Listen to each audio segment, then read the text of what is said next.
Desigualdade financeira, um problema que pode fazer o seu time não ser campeão.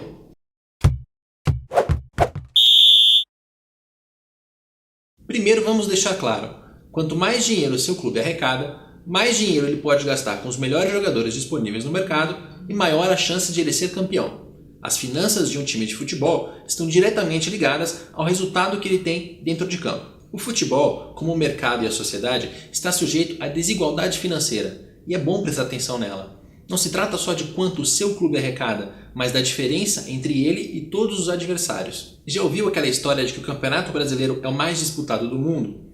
Para ter certeza, eu apliquei o índice HHI, um cálculo que economistas usam para medir a concentração de mercado entre empresas. O resultado do cálculo mostra a competitividade do Campeonato Brasileiro nos últimos 10 anos, de 2006 até 2015, sendo que quanto mais para cima estiver o ponto, mais competitivo, quanto mais para baixo, mais desigual. Repare que, apesar das pequenas variações, o Campeonato Brasileiro manteve o mesmo nível de competitividade nos últimos 10 anos. Agora, para fazer a comparação, nós vamos acrescentar as linhas da França, da Espanha, da Inglaterra e da Itália. As variações são mais fortes do que no Brasil, mas dá para enxergar tendências. Basta olhar o ponto de partida e o ponto de chegada. A França e a Espanha são dois países que se tornaram mais desiguais nos últimos 10 anos, enquanto a Inglaterra e a Itália mais competitivos. Essas variações esportivas são explicadas pelas variações financeiras. A Espanha, por exemplo, que é o pior dos casos, o país que mais se tornou desigual nos últimos 10 anos, tem uma divisão de receitas muito ruim. Real Madrid e Barcelona ganham muito mais dinheiro do que todos os outros clubes espanhóis. A diferença entre o Real, o mais rico, e o Eibar, o mais pobre, é de 30 vezes. Na Inglaterra, onde a competitividade aumentou nos últimos 10 anos, a diferença entre o mais rico, o Manchester United, e o mais pobre, o Burnley, é de 5 vezes. A desigualdade financeira nos dois países se explica pela maneira como o dinheiro dos direitos de transmissão é dividido. Na Espanha, Real Madrid e Barcelona vendem os seus direitos individualmente. Na Inglaterra, a Premier League, uma liga que representa todos os clubes da primeira divisão, vende os direitos coletivamente e depois reparte de uma maneira mais igualitária. De todo o dinheiro que a Premier League consegue, 50% são iguais para todos os 20 clubes, 25% variam conforme a posição na tabela e 25% estão condicionados à audiência. Nos últimos 10 anos, o valor dos direitos na Inglaterra aumentou muito. Hoje está em cerca de 5 bilhões de libras. Como a distribuição é um pouco mais justa, isso permite que os clubes de baixo tenham mais chance contra os clubes de cima. É por isso, por exemplo, que o Leicester conseguiu ser campeão na temporada de 2015 e 2016.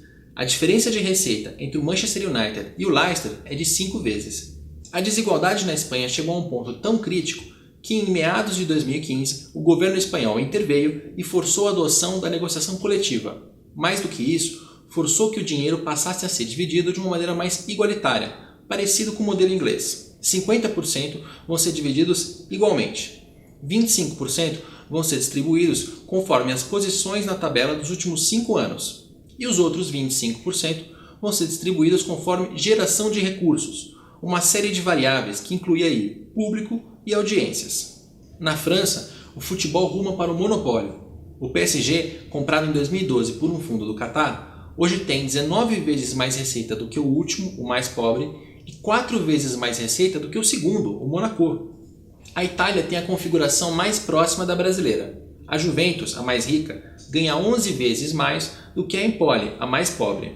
Mais do que isso, na Itália há um grupo de 5 ou 6 clubes que estão sempre à frente, enquanto no Brasil o nosso grupo tem entre 8, 10, 12 clubes no máximo. De volta ao Brasil, o Campeonato Brasileiro realmente ainda é o mais disputado do mundo, só que a diferença financeira entre o mais rico, o Flamengo, e o Avaí, o mais pobre, é de 11 vezes, superior à diferença da Inglaterra. O aumento da desigualdade aqui no Brasil se explica por 2 fatores. Primeiro, os estádios. Muitas arenas foram construídas ou reformadas por causa da Copa do Mundo de 2014.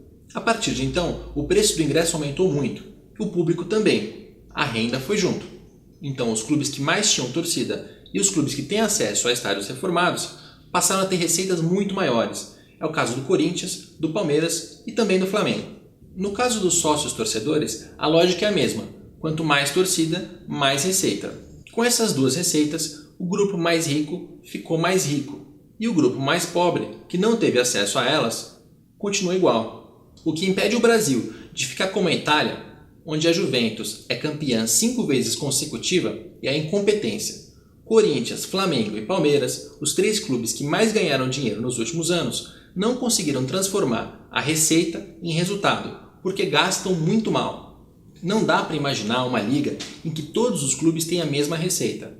Ainda que você adote um modelo de televisão parecido com o da Inglaterra e agora com o da Espanha, receitas de patrocínio, sócio-torcedor e estádio não são manipuláveis. A questão é que há níveis de desigualdade toleráveis e há níveis de desigualdade que tornam o campeonato monótono, previsível. É por isso que você, torcedor, tem que notar a diferença entre quanto o seu clube arrecada e quanto arrecada o mais rico. Se a diferença for de até 5 vezes, o seu clube ainda tem chance de ser campeão, como foi o Leicester na Inglaterra. Se essa diferença já é muito maior, pode ser que ele nunca mais volte a levantar um troféu.